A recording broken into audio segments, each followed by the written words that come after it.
is Damon Fordham, Professor of History at Springfield College and Virginia College, both in Charleston, South Carolina. And I'm the author of this book, True Stories of Black South Carolina, which, of course, the subject is self-explanatory, a little history book on that subject. But one of my favorite stories in the book deals with a great artist in the history of Charleston, South Carolina, and his name was Phillip Simmons, as you see him here. And I had an opportunity to know this great man, and here's a little bit about his story. Phillip Simmons was born on Daniels Island, South Carolina in 1912, which is right outside of Charleston. But as he grew up, though, the school for black children on that island, of course this was the days of segregation, only ran a few months a year, and his parents wanted better for him than that. So they sent him to downtown Charleston to what we now know as Buse Elementary School, which is on Calhoun Street, downtown.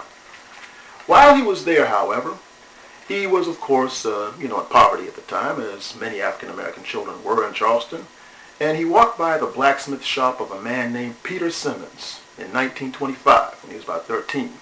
And he was just amazed at the clinging and clanging of the hammer and the sparks flying from the metal that he was doing, that he said, hey, this is what I want to do.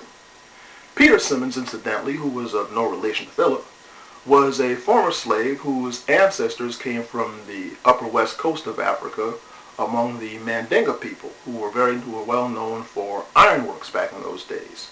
And so he passed on his skills to this young apprentice, Phillip Simmons.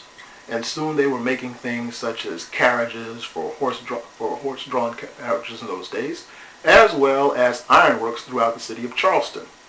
So after the blacksmithing trade went through some turnover due to the fact that people were no longer riding carriages and driving automobiles, Mr. Simmons concentrated on making his lovely, intricate gates throughout the city of Charleston. And he became extremely well known for this. So much so that in the year 1983, President Ronald Wilson Reagan invited him to the White House and presented him with an award for his contributions to the arts, as well as him having his works displayed in the Smithsonian Institution, which is also in Washington. Quite a bit of accomplishments, don't you think?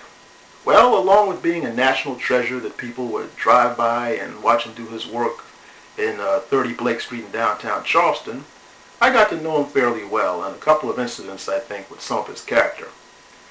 In about 1996 or so, I was working at a newspaper called the Coastal Times. The movie When We Were Kings had premiered in Charleston, and there was a party given for the producer, a man named Leon Gast, on South Battery in downtown Charleston. That's where the rich folks live. So I was at this mansion at this party, and I was bored to death with all these rich people name-dropping and bragging about what they had and so on and so forth. That society type stuff.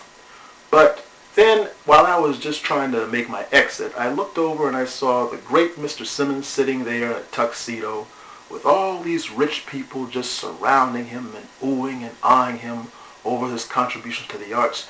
Tell me, Mr. Simmons, how do you make such intricate artwork? I'm so impressed with your work.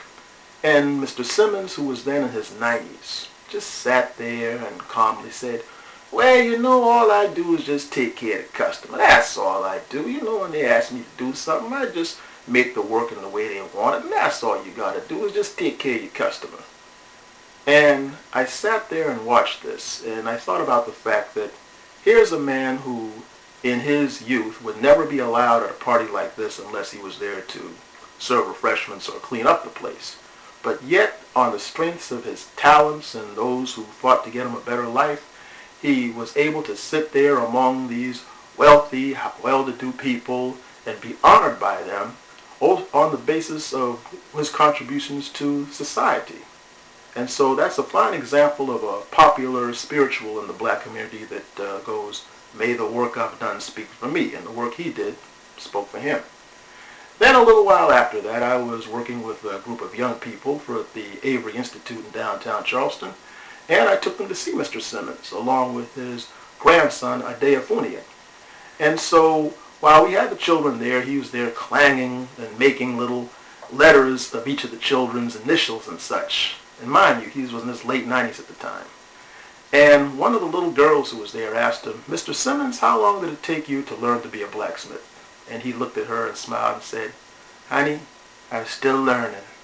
That's what life is all about." Wisdom for the ages, you see. And another thing that Mr. Simmons was very famous for saying when he talked to people, and most people who knew him remember him for this, he was also very fond of saying, "It's good to pray, but when you finish, you got to get up off your knees and hustle to get what you want." Mr. Simmons died in the year 2009, a few years short of his 100th birthday, but his legacy remains in Phillip Simmons Park in downtown Charleston and the Phillip Simmons Institute, which preserves his artwork in the city of Charleston. And if you want to learn more about him, get my book, Voices of Black South Carolina, available at Amazon.com and various other sources. This is Damon Fordham. Have a great day.